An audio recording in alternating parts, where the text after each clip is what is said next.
Hey everyone, welcome back to my channel. আর আমি হচ্ছি ঝর্ণা। আশা করছি তোমরা সবাই খুব ভালো আছো। ফুকেটে আজকে আমাদের দ্বিতীয় দিন, আর ঘুম থেকে উঠে রেডি হয়ে নিয়েছি আগে। তারপর চলে এসেছিলাম আমাদের হোটেলেই ব্রেকফাস্ট করতে। ব্রেকফাস্টের জন্য এতগুলো অপশন ছিল, আমরা তো বুঝতেই পারছিলাম না কোনটা ছেড়ে কোনটা খাই। কিন্তু যেহেতু আমরা থাইল্যান্ডে আছি, তাই প্রতিটা জিনিস খাওয়ার আগে আমরা খুব ভালোভাবে সব কিছু চেক করব, তারপরেই খাবো। নাহলে কিসের মধ্যে কি আছে বলা খুবই মুশকিল।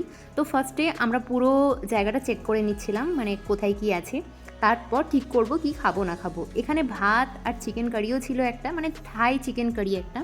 তাছাড়াও চিজ, বাটার, বিভিন্ন রকমের স্যালাড, পাস্তা। পাশের একটা কর্নারে দেখলাম পাঁপড় রাখা ছিল।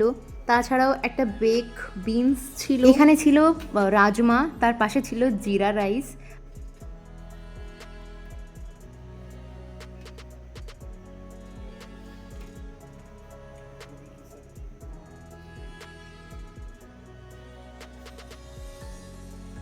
চলো এবার দেখি পাশের কর্নারে কি রাখা আছে। তো এখানে একটা সাইডে ফল রাখা ছিল, দুধ রাখা ছিল, আর এই জায়গাটায় ছিল 4 রকমের জুস। তার মধ্যে পাইনঅ্যাপেল, একটাতে ছিল অরেঞ্জ, একটাতে ছিল কিউই, আর একটাতে মেবি মিক্সড কিছু একটা ছিল। তাছাড়াও কর্নফ্লেক্স, তাছাড়াও ঠান্ডা দুধ, গরম দুধ, চা, কফি সবই ছিল। এখানে কাট করা আছে ফ্রুটস, আর গোটাও ছিল, তোমরা চাইলে গোটাও নিতে পারো। তো এখানে বিভিন্ন রকমের স্যালাড ছিল এবং বিভিন্ন রকমের টপিংস। তারপর চলে এলাম এখানে। এখানে ছিল ফ্রেঞ্চ টোস্ট, প্যানকেকস, তারপর ছিল পাস্তা, গ্রিলড ভেজিটেবলস। তাছাড়াও এখানে কেচাপ ছিল, বেকন, সসেজ। তাছাড়াও এখানে সানি সাইড আপ এগ ছিল, স্যুপ ছিল।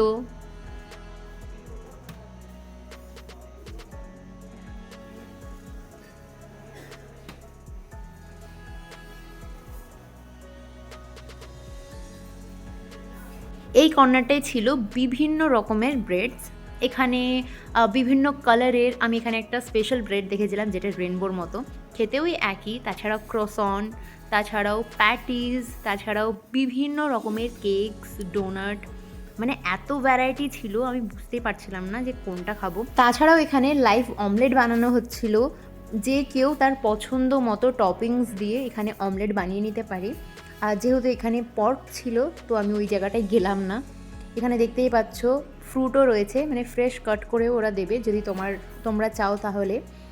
তো এবার আমি তোমাদেরকে দেখাই আমরা কি কি নিয়েছি। ব্রেডস নিয়েছি, ফ্রুটস নিয়েছি, কেকস নিয়েছি, তাছাড়াও ইন্ডিয়ান একটা খাবারের প্ল্যাটার নিয়েছি। তো এগুলোই খাবো। আমরা চেষ্টা করছিলাম যে ব্রেকফাস্টটা যেন আমরা একদম ফুলভাবে করতে পারি, কারণ লাঞ্চটা কোথায় হবে, কেমনভাবে হবে আমরাও জানি না। আজকে যেহেতু আমাদের 4 আইল্যান্ড ট্রিপ আছে, তো লাঞ্চ ওদের দেওয়ার কথা, কিন্তু সেটা খাওয়ার মতো হবে কি হবে না, বা সেখানে আমরা অন্য কিছু পাবো কি পাবো না সেটাও আমরা জানি না। তো খাচ্ছিলাম, খাবারগুলো বেশ ভালো ছিল, স্পেশালি ব্রেডস, কেকসগুলো ভালো ছিল, কিন্তু ইন্ডিয়ান খাবারগুলোর কিচ্ছু ভালো ছিল না, সেগুলো আমরা খেতে পারিনি। তারপর আমাদেরকে ভ্যান আসে পিক করতে, সেটা আমাদের হোটেলেই এসেছিলো, মানে কালকে আমরা যে এজেন্সি থেকে বুক করলাম হোটেলের বাইরে, ওরাই পাঠিয়েছিল। এইভাবেই প্রতিটা হোটেল থেকে এজেন্সির গাড়ি গিয়ে সবাইকেই পিক করবে, তারপর ফেরি, বোট বা জাহাজ যাই বলো না কেন, তো সেই স্ট্যান্ডে গিয়ে সবাইকে একই জায়গাতে সবাইকে জড়ো করবে, তারপর বোটে করে আমাদেরকে আজকে 4 আইল্যান্ড ট্যুরে নিয়ে যাবে। তো আমি এখানে তোমাদেরকে একটা ইনফরমেশন দিতে চাই, সেটা হলো তোমরা চাইলে এখান থেকে 7 আইল্যান্ড ট্যুর বা 4 আইল্যান্ড ট্যুর বা জেমস বন্ড আইল্যান্ড যে কোনো জায়গায় যেতে পারো। তাছাড়াও বিভিন্ন রকমের আইল্যান্ড কিন্তু রয়েছে। তো প্রতিটা হোটেলের বাইরে বা রাস্তায় প্রচুর এজেন্সির ঘর রয়েছে, তো সেখান থেকে তোমরা বুক করতে পারো। পার হেড ওই 1200 থেকে 1500 টাকা খরচ হবে যদি তোমরা ভালো এজেন্সি, মানে ভালো বোট চুজ করো তাহলে। এখানে আমাদের পার হেড 1500 থাই ভাট লেগেছিল, যেটা ইন্ডিয়ান মানিতে ওই 3.5 থেকে 4000 টাকা মতো পড়ছে।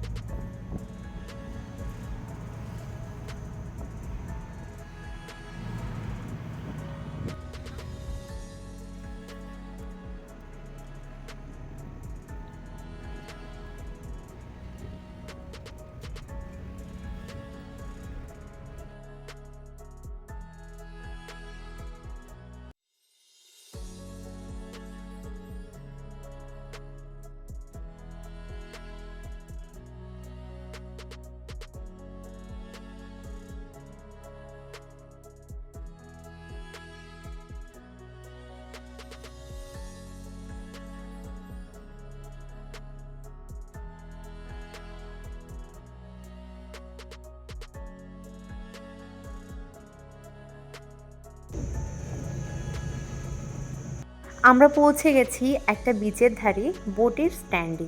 এই প্রথমবার আমি কোনো ফেরিতে বা বোটে চাপবো, যার জন্য আমি প্রচুর এক্সাইটেড ছিলাম।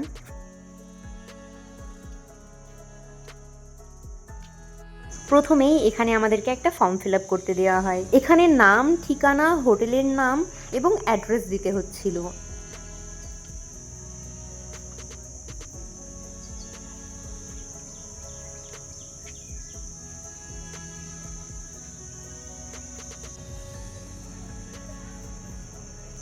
আস্তে আস্তে এই জায়গাটায় ভিড়টা বাড়ছিল। এখান থেকে মূলতই 4 আইল্যান্ড ট্রিপে যাওয়া যায়। প্রচুর বোট আসে, তারপর প্যাসেঞ্জারদের বিভিন্ন টিমে ভাগ করে দেওয়া হয় এবং ব্যান্ড দিয়ে দেওয়া হয়। আমাদের ছিল আজকে ব্ল্যাক টিম, সেই মতোই সবাইকে ব্ল্যাক রঙের ব্যান্ড দিয়ে দেওয়া হচ্ছিল। হাতে কিন্তু এটা পড়তেই হবে যতক্ষণ না আমরা এখানে ফিরে আসছি। যদি কোনো টিম মেম্বার কোনো আইল্যান্ডে গিয়ে হারিয়ে যায়, তাহলে সেই আইল্যান্ডের কর্তৃপক্ষ সেই ব্যান্ডটা দেখে তাদেরকে তাদের বোটে ছেড়ে দেবে।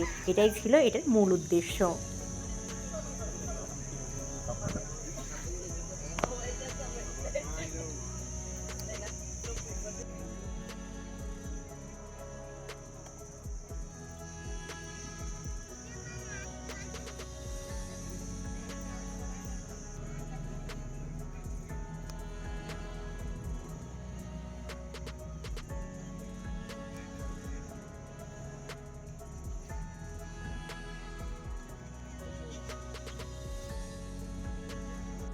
1 ঘন্টার মধ্যে আমাদের বোট চলে এসেছিল।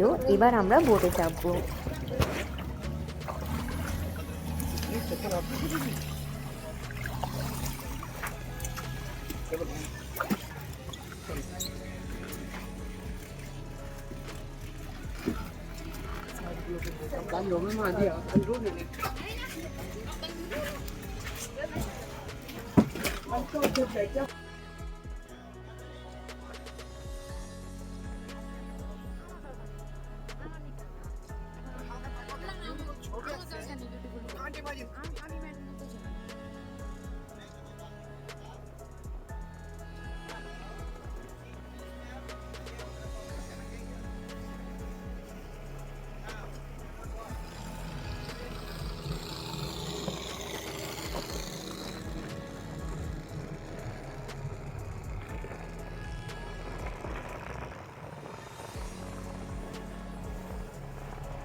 বোটে ওঠার 8 ঘন্টার মধ্যেই আমরা পৌঁছে যাই আমাদের প্রথম আইল্যান্ডে।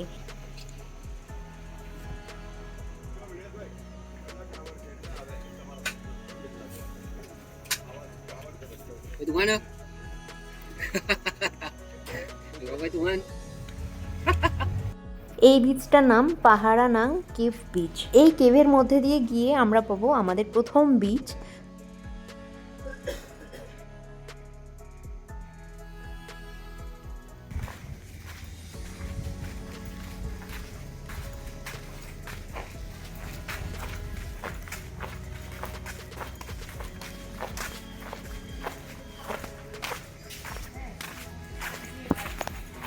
পাঁচ মিনিট ওই রাস্তা ধরে হেঁটে এসে আমরা এত সুন্দর একটা দৃশ্য পাই।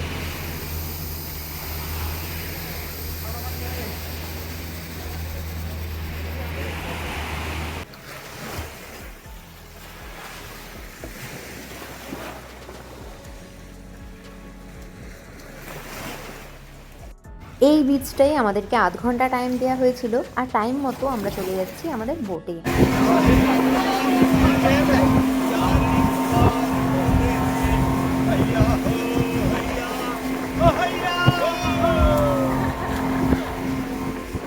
ওখান থেকে আমাদেরকে আরেকটা বিচে নিয়ে যায়, তো সেখানে আমি বসেছিলাম আর ফারাদ নেমেছিল সুইমিং করতে।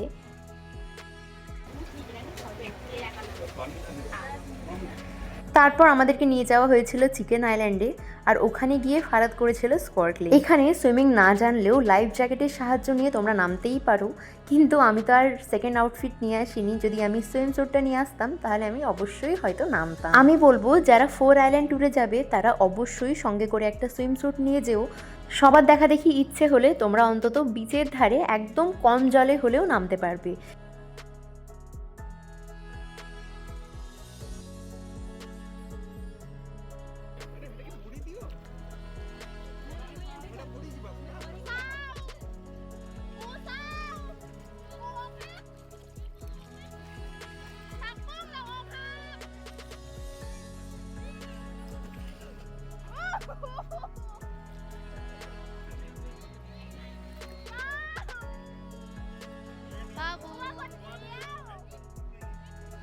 এখান থেকে আমরা শেষ আইল্যান্ডে চলে আসি, সেটা হলো পোড়া আইল্যান্ড। আর এই আইল্যান্ডে আমাদেরকে সব থেকে বেশি টাইম দেওয়া হয়, প্রায় 2.5 থেকে 3 ঘন্টা মতো।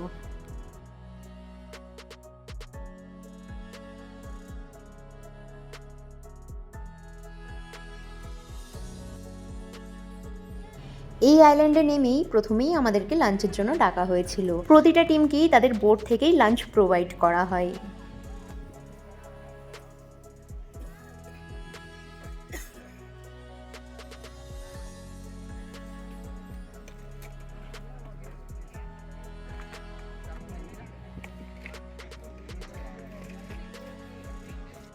লাঞ্চের জন্য ছিল রাইস, চিকেনের একটা গ্রেভি, সঙ্গে ছিল ফ্রাইড চিকেন, পনিরের একটা সবজি আর কিমচি।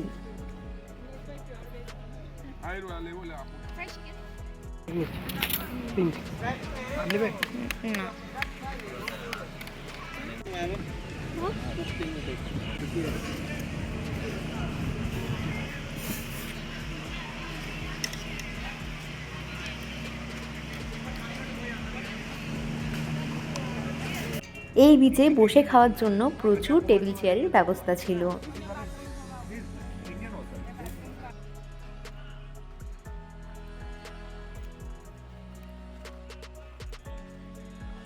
ফারাদ যতক্ষণে সুইমিং করতে গেল আমি একটু বসলাম। আর এই জায়গাটা এত সুন্দর আর এত মনোরম, চারিপাশটা এত শান্ত ছিল, আমার খাওয়া দাওয়ার পর লিটারেলি ঘুম পেয়ে যাচ্ছিল।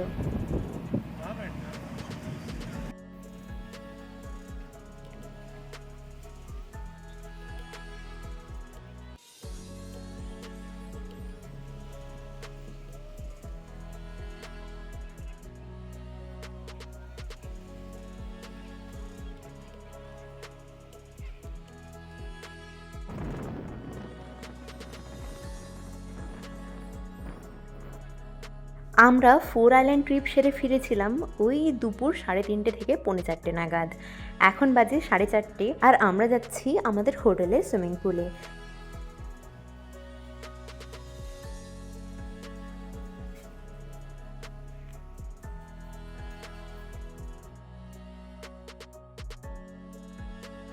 এই পুলের মধ্যে একটা ছোট্ট কাউন্টার ছিল, এখান থেকে পছন্দ মতো ড্রিঙ্কস আর স্ন্যাক্স অর্ডার করা যায়। আমরা এখান থেকে অর্ডার করেছিলাম পাইনঅ্যাপেল অ্যান্ড ওয়াটারমেলন জুস, তার সঙ্গে নিয়েছিলাম এখানকার স্পেশাল ফিশ অ্যান্ড চিপস। প্রতিটা খাবার খুব সুন্দর ছিল, যেটা আমরা সুইমিং পুলের মধ্যে এনজয় করেছিলাম।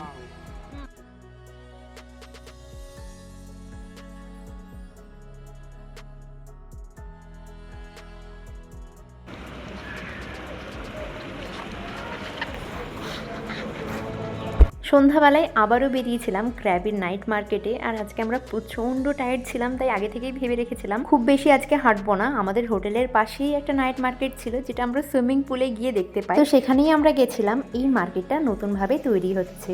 আর এখান থেকে আমরা ট্রাই করেছিলাম ব্যাংককের ফেমাস ম্যাঙ্গো স্টিকি রাইস।